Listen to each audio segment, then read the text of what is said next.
Yesterday, in Accra, two organizations that are part of the coalition, Jammeh to Justice, held a press conference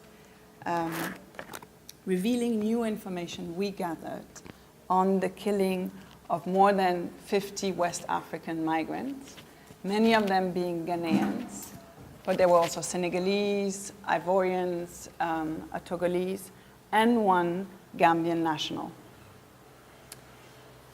From March 2017 to May 2018, we have, with the help of a Gambian journalist called Fabarike Cisse, who had investigated the case before, we have, and who cannot be here today, unfortunately, we have interviewed 30 former Gambian security officials, both here in the Gambia, but also outside the Gambia.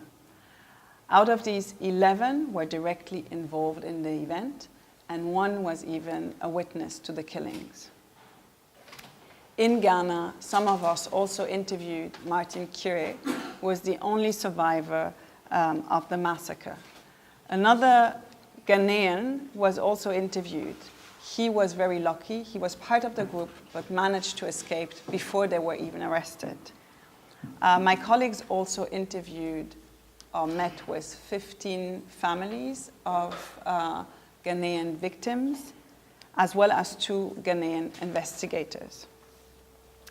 We also translated and analyzed interviews done by the Fatu Network and by Freedom Radio with a former jungler called Bailo, who was also involved in the events.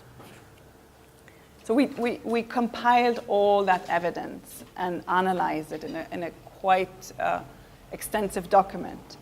And that document reveals that the migrants were bound for Europe, but they were suspected of being mercenaries planning on overthrowing Jammeh. So they were murdered after having been detained by Jammeh's closest deputies in the army, the navy, and the police. The witness identified the junglers as those who carried out the killings, and all of them stated that President Jammeh was the one giving direct orders to the junglers.